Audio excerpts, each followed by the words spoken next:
Ravens Wrap is sponsored by Bud Light, Holiday Inn Express, the Ocean City Golf Club, Comfort Inn, Russell Street Report, the original Green Turtle, and hosted by the Blue Ox Bar and Grill. In April 1959, Art Wall won the Masters, edging out Carey Middlecoff and Arnold Palmer by finishing birdie, birdie, birdie, par birdie. 1 month later, Ocean City Golf Club celebrated the opening of their first 18 holes. That course has been transformed now into one of the most scenic golf layouts on the East Coast. Come experience 36 of the most beautiful and challenging holes you'll find anywhere. Ocean City Golf Club in Ocean City, Maryland.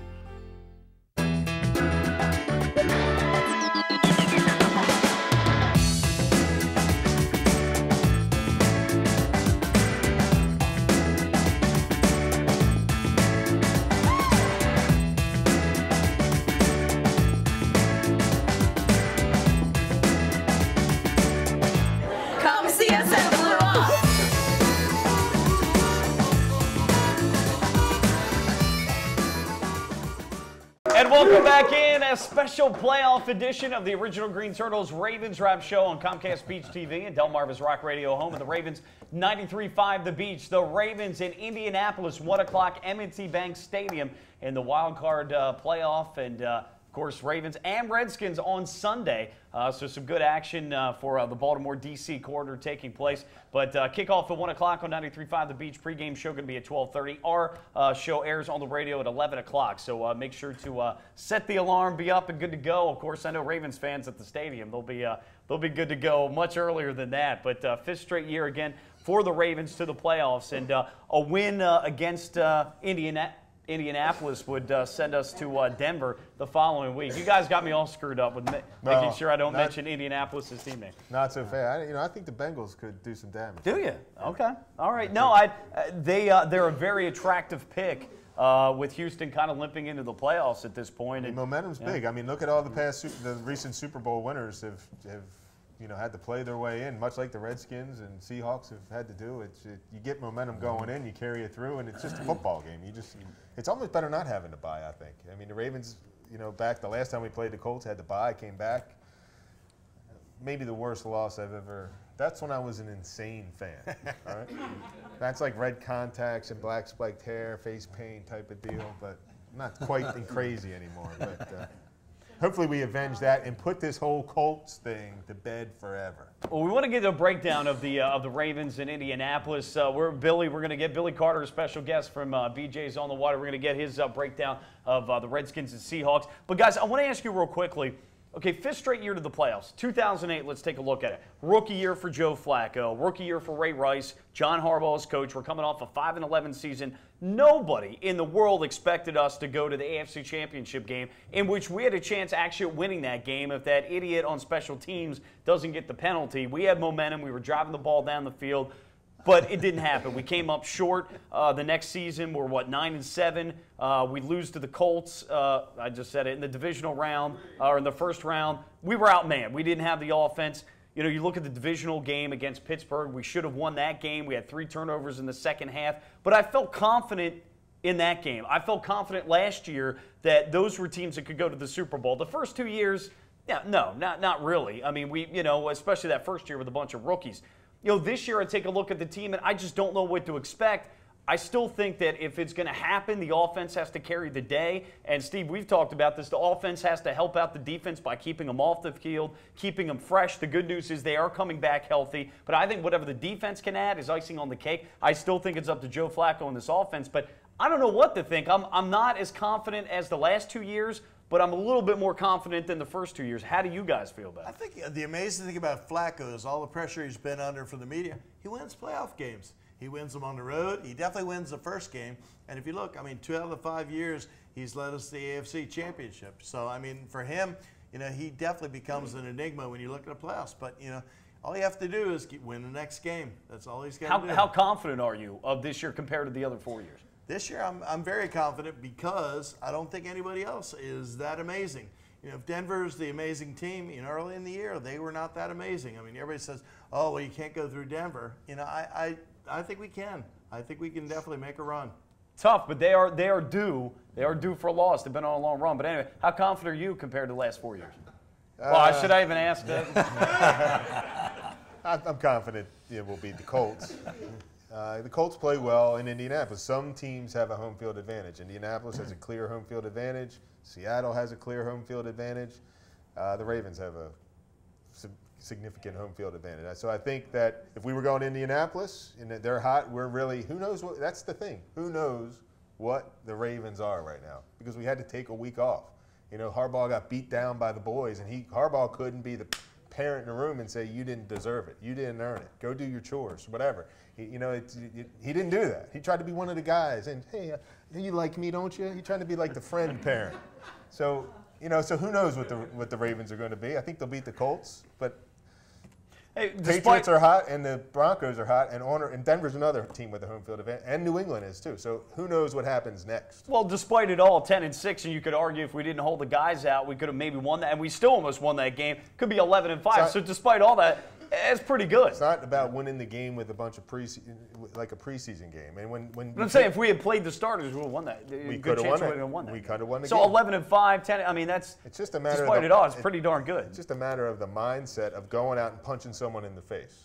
That it's a mindset on kicking someone's butt, and going into their place and taking their women and their kids too. There's a mindset to that. Billy, I would get the outsider's point of view on the Ravens' chances, and then break it down for the Redskins. Well, first of all, I hope I'm never on the wrong side of John Garrett, man. Yeah, right. I don't want to be on his bad side. He's taking the Brian Billick speech like a banshee going in the Lions' den. I like the Ravens' chances against the Colts. I do.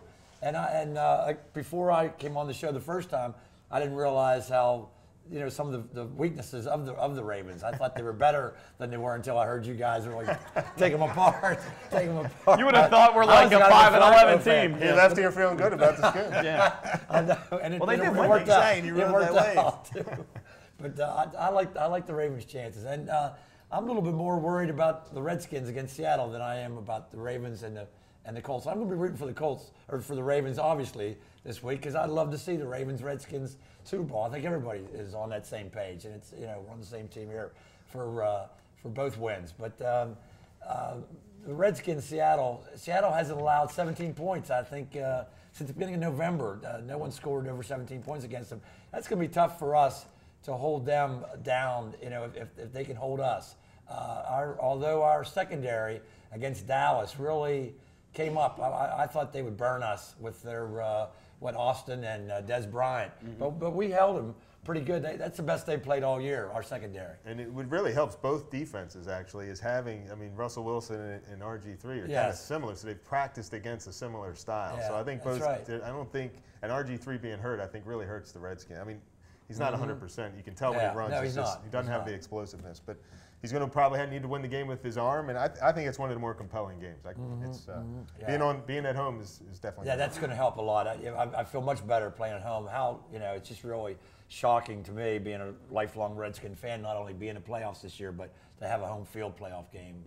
How that worked out was really been to our advantage and would have to better our chances of winning being at home. Well, they did say with the Ravens-Redskins game, FedEx Field was maybe as loud as it's been in a long time. Yeah. So the home field crowd obviously always helps in the effort. As it pertains to Ravens in Indianapolis, guys, just to break it down a little bit, you take a look defensively for this Indianapolis team. Okay, 29th against the run, so pretty obvious. A heavy dose of Ray Rice and Bernard Pierce you would expect. Yeah. It seems obvious. It seems obvious. We'll see what happens. Well, we do have Jim Caldwell as the offensive coordinator now. Adrian Peterson, they have 9, 10 guys in the box. Adrian Peterson, 35 times. All right? And did you see Joe Flacco on the ESPN with Mike and Mike? Was it Mike and Mike? I mean, no, I missed that. Drives you nuts. I mean, I can just picture him in the huddle being, I think we're going to run this play. I think, let me think about timeout. Oh, no. Anyway. My point is, he clearly stated that sometimes Ray Rice doesn't. They pointed out that the Ravens are like 28-3 when Ray Rice gets 20+ carries and a couple games above 500 when he doesn't. So, and they asked why he doesn't Ray Rice doesn't get the ball 20 times, and and Joe Flacco says, well, sometimes the game plan doesn't allow us to get Ray the ball. So my point is, the answer clearly, from Joe Flacco's mouth, clearly shows that it is a passing. They want to throw the ball. The mindset, the culture in the locker room is to throw, not to give the ball to your best player. And that said it all right there out of Joe Flacco's mumbling mouth. Well, I think the Colts, I think the Indianapolis, I think they're going to dare us to throw just like the Giants did. Giants played a 4-4 front, Steve. They played an old high school 44 against us, daring us to throw the ball. They didn't want Ray Rice to beat us, and we had to make plays. So we may have to throw the ball to open up the run, but at the end of the day, Ray Rice ought to be getting 25 carries or more. And if Jim Caldwell doesn't learn that, then he's going to be out the door the same way Cam Cameron was. No, I think that's the thing in the playoffs. I mean, it's make or break. You got to do what you have to do to win, and they're going to know. And pretty soon, hey, we're not going to be able to pass the whole time. We have to give Ray Rice the ball. And you started talking about Flacco so much, I'm going to say give Flacco the ball. But, God, imagine that. But, I think Ray will run. I think, we'll eat it up, and we'll keep their offense off the field by doing that. And, I think Caldwell is smart enough to know that. Although against the Giants, now again, sometimes the defense dictates it. Maybe they're afraid, they don't feel like they can run to an 8-man front. Some teams say, hey, the heck with it, we're going to do it. But they threw 17 times on first down compared to 6 runs. So yeah, it depends sometimes what the defense gives you, but other times you say, the heck with it, we're going to do it. So we'll see what happens. Again, it may again be a pass setting up the run, but at the end of the day, Rice needs to get his carries in this one. So you take a look at that. Their pass defense not a whole lot better. Conversely, offensively, this is a team that's very good, 7th in pass, 22 with the rush, so 10 total. They've got, of course, the Hall of Famer, and could be a Hall of Famer, Reggie Wayne. T.Y. Hilton's a guy that, very speedy guy, reminds you of a Victor Cruz from the Giants, Wes Welker type guy, only faster. So those are guys that they have to look at. Running game's not a whole lot. A lot's on Andrew Luck. He's only completed 54%. He's been sacked at least. He averages like 3 sacks a game. His offensive line's horrible. So, again, I guess if you can make the team one-dimensional, but they're going to have to throw the ball to try to win against us. That's really it. A one-dimensional team fits right into Ravens' mentality. Even with the slipping defense, one dimension, you're not going to win in M&T in the bank. Yeah. We got to get final predictions here as we go down the line. Good. I like the give us both, yeah. All right, yeah, I'll give you both. I think the Ravens, I like them a lot against the Colts. I say they win by 7. I say, 7 points. They'll cover the spread. I think the Redskins will win by 3. All right, they'll cover. Field goal. Should be a good one. Yeah. Either way. All right. I say Ravens 27, Indianapolis 12, and I will say the Redskins will win 24-21. All right, got John? 27-17 Ravens. I'm going to go with the Redskins. We got to pull for the Skins. I'm going to go 17-16. All right, I'm going to go with the. We'll take it. I'm going with the Ravens in this one, and a close one. I'm going 21-16 Ravens. Folks, Happy New Year to you. Hopefully we're back next week. Go Ravens. It's the Ravens Wrap Show on Comcast Beach TV and 93.5 The Beach.